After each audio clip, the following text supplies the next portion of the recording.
Hi guys, and welcome to another Yesterday's Airlines video and another exclusive NG Models mold reveal. I'm super happy to be able to announce that NG Models' next 3 molds will be to complete their 737 next generation family, producing the 737-600, 700 and 900 to join the 737-800, which you can see here as the old sample with the blue tail.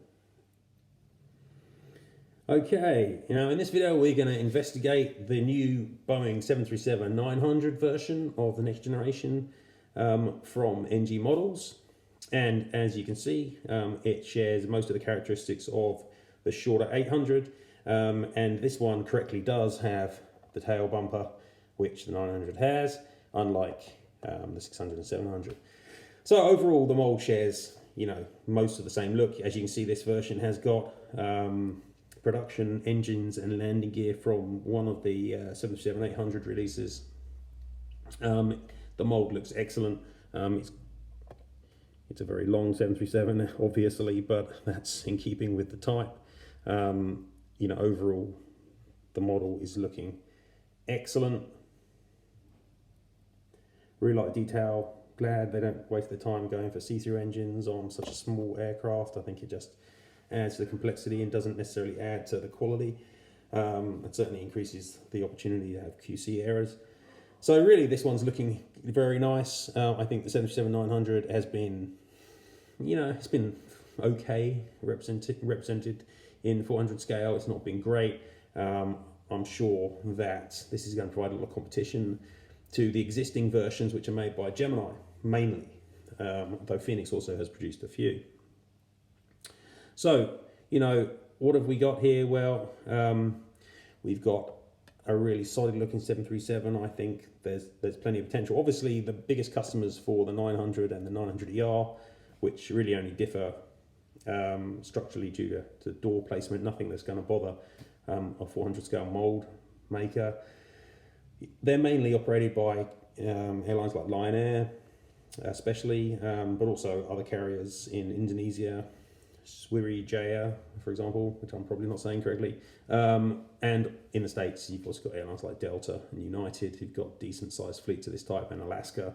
So, expect to see a good number of those kind of releases, some of which I know are pretty hard to come by, especially if they've kind of got Disney on them or anything. So I think there's good potential for producing, a sizable number of 900s, and this mold looks,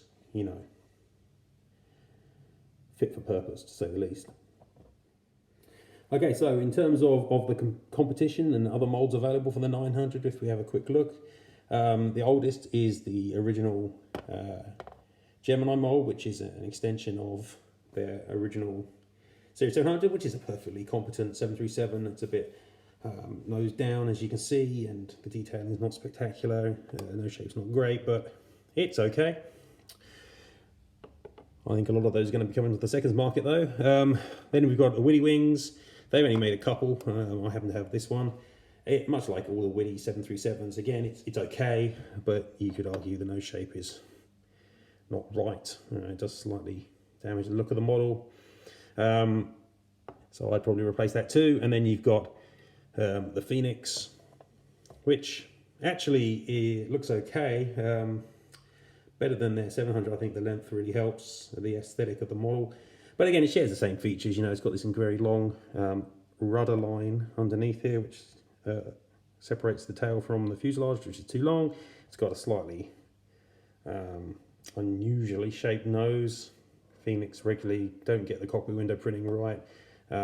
It's obviously an inferior mold to the NG. So I think all three of those are going to get replaced quite a lot. I don't actually have any examples of the fourth 900 mold, which is the one based on the new JC wings, which is responsible for most of the most recent releases and is the primary competition for Americans, at least, because Gemini use it a lot.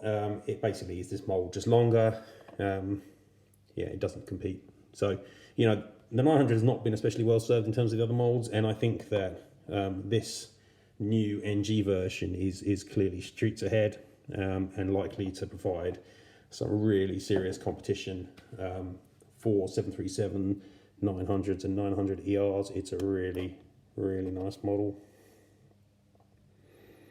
and you know, it's what you've come to expect from NG basically. So what more can I say? Again, I don't know when they're going to actually be releasing these, but this one's effectively good to go. I don't see it being a particularly big problem for them to slip these into production relatively quickly. So I'd imagine we're going to see these, you know, March, April, May, you know, definitely after Chinese New Year, maybe even earlier than March. I don't know. But regardless, there's a lot of 900s to be remade, and you know, I think they're going to be big sellers, especially amongst the American audience. So wait for that Delta release. Okay, thanks very much for watching it, guys. If you like the video, obviously subscribe. If you you know, enjoy getting this kind of news, then check me out on Instagram, check me out on Facebook at Yes to Airlines, and you know, I'll see you guys later on with more exclusive news and views about the 400 scale industry. Thanks very much for watching.